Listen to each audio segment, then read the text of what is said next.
sounds okay. So, hi, okay.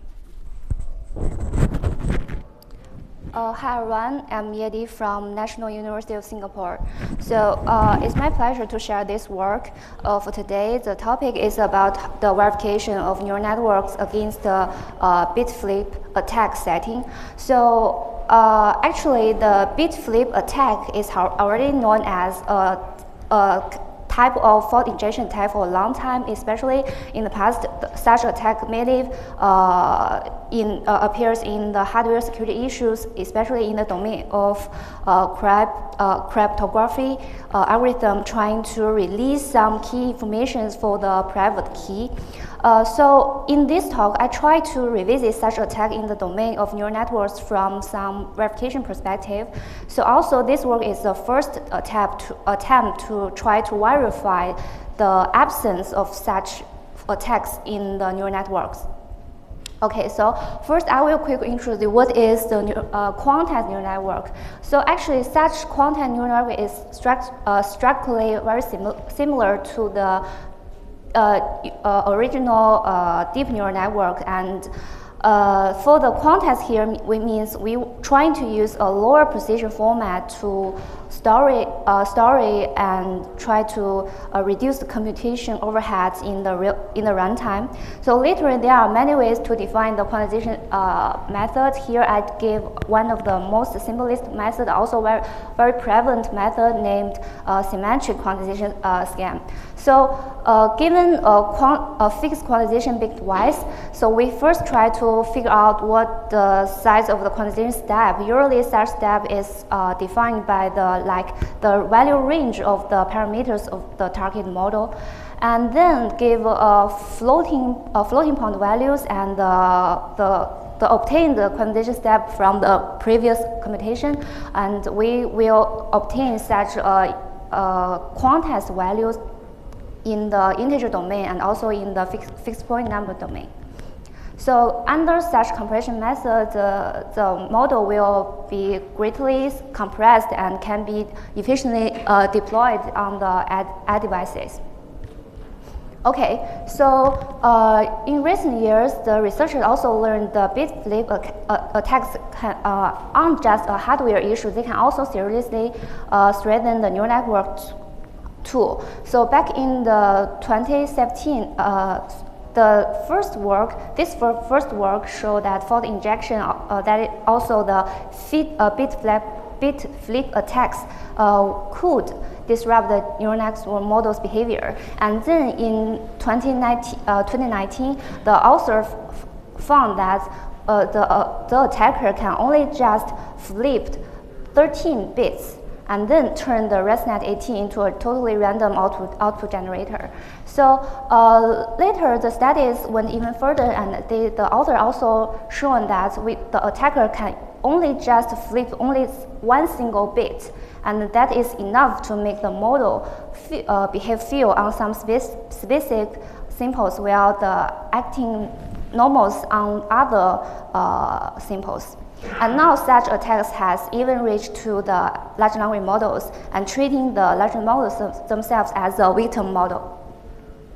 So actually in a neural network, such attack can take effect both the computation period and also the attack the parameters. So, but in this work, we currently focus on the parameters level, which means we assume the attackers can only flip the model's parameters. Actually, this is a reason because we assume the model is already have been deployed on the devices, and the attacker try to bit flip the model offline. Okay. So here we give a very illustrative example. We assume there is a parameter deployed on the memory. So here we give a value from the integer domain. So before we assume the parameters are stored in 8-bit wise, and so before the attack is 85, but assume the attacker flip the signal bit, and then it will change to a very different negative number, and maybe such attack will influence the neural network's behavior. Okay, so after introducing the question overview, now so I'd love to introduce some notations before we define our verification problem formally. So first is we called in this work is MN attack. Here MN give us some limitation on the attacker's ability. So M limits the maximum number of the attackers can attack the parameters, and the N here denotes the maximum number that for each parameter the attacker can flip the bitwise. So recall back the 1-bit attack here just match to the 1-1 attack. Here both M and N are equal to 1. Okay, so here I give the verification problem we got interested in this work. So given such a tag type definition, and given a neural network, a quantized neural network, and given a precondition on the input space and post condition of the output space, we want to try to verify if for any potential attack on the neural networks, after the attack, the neural network also obeys such precondition and post condition properties. Yeah, so for very extreme cases, assume we have only one symbol in the input space, then such verification problem is more like the check the accuracy, clear accuracy after the attack. But if we consider some input space, such like example after give some perturbation, then this problem would be, will the attack influence the robustness property of the neural network? Okay, so here I give our overall framework. So our tool totally consists of two components. The first is we try to use some sound technique that reachability analysis, and then if the reachability analysis cannot prove the absence of such attack, we then reduce the problem, the whole verification problem, into a MILP problem. That is a mixed integer linear programming problem. So here, so as we can see, they totally contain two different components. So the challenge here also come from the two components. The first is how can we make a sound and relatively efficient reachability analysis of the of such attack setting. And the second challenge is we all know the MILP encoding is very complicated and very computation comprehensive, especially for such bit-flip attack setting. So we want to efficiently encode such attack phenomenon and maintain the exactly precious behavior of quantized neural network. Okay, so for the first challenge that we want to design a relatively efficient, but also maintain some precision reachability analysis under such attack settings. So for the first step, we try to. Oh, okay. Sorry, I forgot to mention a key point here. For this work, we first try to traverse each parameter first, and then we focus on each potential parameters that can be attacked, because for each parameter there will be some combinational bit attack mode. Okay, so for the first time we compute the for each potentially attacked parameters, we first compute the value range of such attack parameters. Assume, for example, we consider for each parameter we can flip only one bit. Then we try to compute such a value range for these attacked parameters. What the largest value and the smallest value that the parameter can achieve. So we first compute such a value range and we treat it as a symbolic value, and then we split the neuron associated with a parameter, and we introduce a weighted ReLU function. So such structure change still remain the function semantics. And then we can just make some abstractions on both the weighted ReLU function and the normal ReLU functions. Here, the abstraction means we want to turn such nonlinear activation functions into some linear functions, because we like linear functions because it can help us to make the propagation much more efficiently. Okay, so due to the time limits, I just omit the details and only provide an intuitive overview of what the abstract transformer for the weighted ReLU looks like. So the key idea is we abstract the such nonlinear function into two linear functions. So one is represent the upper bound and the other one represent the lower bound. And then we can just propagate this boundary function in a sound manner, layer by layer. And also in this work, we also investigate the corresponding transformers for other types of activation functions. Okay, so the next challenge is about how to efficiently encoding this verification problem into a MILP problem. So for the encoding the precondition and postcondition, this is already existing in previous work, so I just skip here. And for the neural networks under the bit attacks, so we cannot just enumerate all the possible conditions of parameters, but we can use some intermediate results from the reachability analysis phase. So we can first obtain all vulnerable parameters from the reachability analysis. I will show in the later evaluation result, we can see there are a lot of almost 99% of parameters have been filtered out as a benign parameters by the reachability analysis, and then we can just focus on the potentially vulnerable parameters using such MILP method, complete method.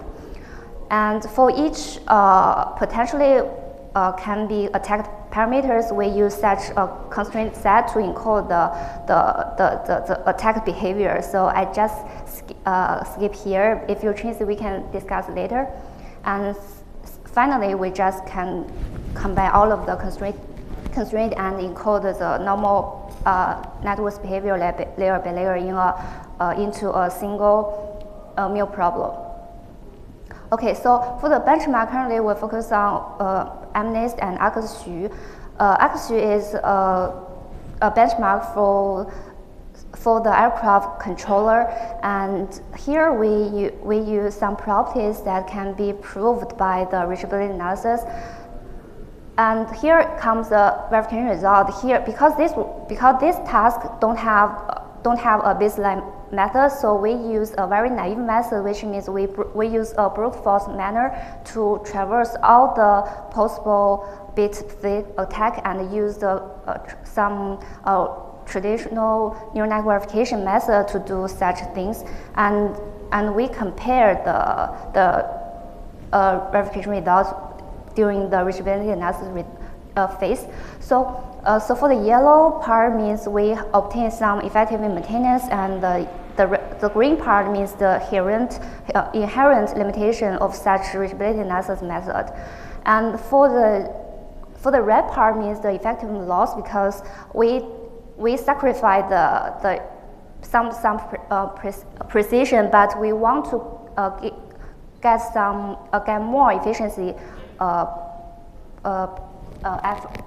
gain. So, and the purple part represent the effectiveness gain, also the precision gain. So the conclusion of these results demonstrate that our reachability analysis method is relatively accurate in approximating the bit flip operations. And also we compare the computation overhead. So I say just right now, the reachability of this method is trying to make it more efficient during the reachability analysis phase. And also here I show complete results that first reachability analysis and then the MILP encoding, and these results show the ArcSu benchmark. So the results show this tool can indeed verify the absence of such attack, and either it proved it is attacker freeness or return a real attack. Okay, so this is our contribution. So any questions? Okay, thank you. Let's thank the speaker. And any question?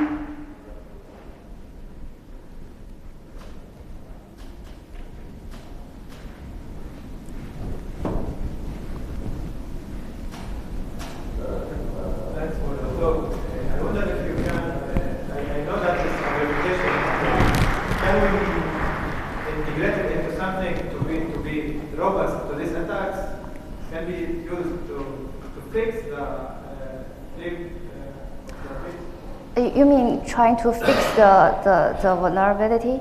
Yeah, because currently this work is only focused on to detect the vulnerability, but I did remember there's some work trying to make some detection mechanism on the vulnerable parameters, but their work trying to protect all the parameters. So I think maybe this work for the reachability part, they can help to fill out most of the parameter to be protected and then to reduce the overhead, protection of the overhead. Just evaluate Sorry?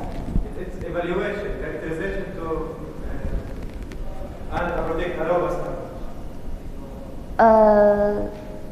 You mean the evaluation of? You characterize, if there is a method that protect the leg of the bit, you can characterize it. You can say that it's more robust than other approaches. It's just characterization, right? Yes. Yes, we can compare the ratio of the vulnerabilities. Yeah. Thank you. Thank you for your question. Yeah, okay, then that's the end of this session. Let's thank the speaker again.